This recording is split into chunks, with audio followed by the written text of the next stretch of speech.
AIIMS ಕಿಚನ್ಗೆ ಸ್ವಾಗತ. ಇವತ್ತು ತುಂಬನೇ ಸುಲಭವಾಗಿ ಹಾಲು ಪಜ್ಜಿ ಮಾಡ್ತಾಯಿದ್ದೀವಿ. ನಾವು ನಮ್ಮ ಕಡೆ ಹಾಲು ಸಾಂಬಾರನ್ನ ಹಾಲು ಪಜ್ಜಿ ಅಂತ ಕರಿತೀವಿ ನಮ್ಮ ಹಾಸನ ಕಡೆ. ನಿಮ್ಮ ಕಡೆ ಯಾವ ರೀತಿ ಕರಿತೀರಾ ಅಂತ ಕಮೆಂಟ್ ಮಾಡಿ. ಬನ್ನಿ ಇವಾಗ ಯಾವ ರೀತಿ ಮಾಡೋದು ಅಂತ ನೋಡೋಣ.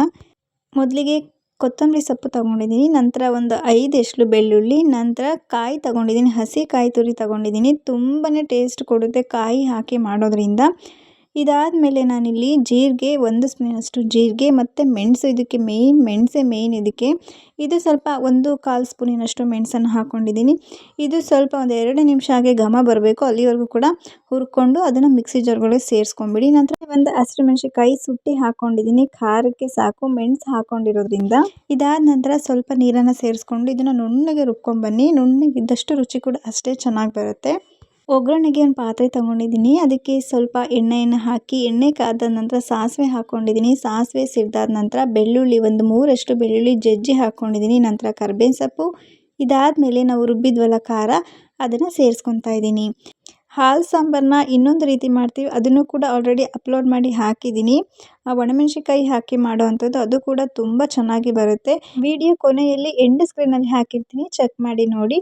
ಇದಕ್ಕೆ ಸ್ವಲ್ಪ ನೀರನ್ನು ನಾವು ಹಾಕೋಬೇಕು, ಯಾಕಂದರೆ ಲಾಸ್ಟಲ್ಲಿ ನಾವು ಹಾಲನ್ನು ಸೇರಿಸೋದ್ರಿಂದ.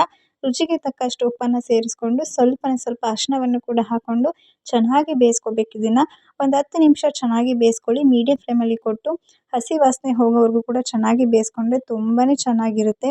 ಮತ್ತು ಕೆಲವೊಬ್ಬರು ಹಾಲು ಒಡೆದೋಗುತ್ತೆ ಅನ್ನೋದು ತುಂಬ ಯೋಚನೆ ಮಾಡ್ತಾರೆ. ಯಾವುದೇ ಕಾರಣಕ್ಕೂ ಕೂಡ ಹಾಲು ಒಡೆದೋಗೋದಿಲ್ಲ, ತುಂಬ ಚೆನ್ನಾಗಿರುತ್ತೆ ಸಾಂಬಾರು. ಇದು ಹಳ್ಳಿ ಕಡೆ ತುಂಬಾ ಮಾಡ್ತೀವಿ, ಅದರಲ್ಲೂ ಬಾಣಂತಿ ಅವ್ರಿಗಂತೂ ತುಂಬ ಹೆಚ್ಚು ಮಾಡಿಕೊಡ್ತಾರೆ ಸಾಂಬಾರನ್ನ.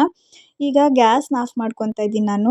ಚೆನ್ನಾಗಿ ಕುದ್ದು ಬೆಂದಾದ ನಂತರ ಗ್ಯಾಸನ್ನು ಆಫ್ ಮಾಡಿಕೊಂಡು ನಾನು ಹಾಲನ್ನು ತಗೊಂಡಿದ್ದೀನಿ. 1 ಲೋಟದಷ್ಟು ಹಾಲನ್ನು ತಗೊಂಡಿದ್ದೀನಿ. ಹಾಲನ್ನು ಕಾಸಿ ತಣ್ಣಗೆ ಮಾಡಿ ನಾನು ಹಾಕ್ಕೊತಾ ಇದ್ದೀನಿ. ಜಾಸ್ತಿ ನೀರನ್ನು ಸೇರಿಸ್ಕೋಬಾರ್ದು ಹಾಲಿಗೆ, ಸ್ವಲ್ಪ ಗಟ್ಟಿ ಇದ್ದರೆ ತುಂಬಾ ಚೆನ್ನಾಗಿರುತ್ತೆ ಸಾಂಬಾರು.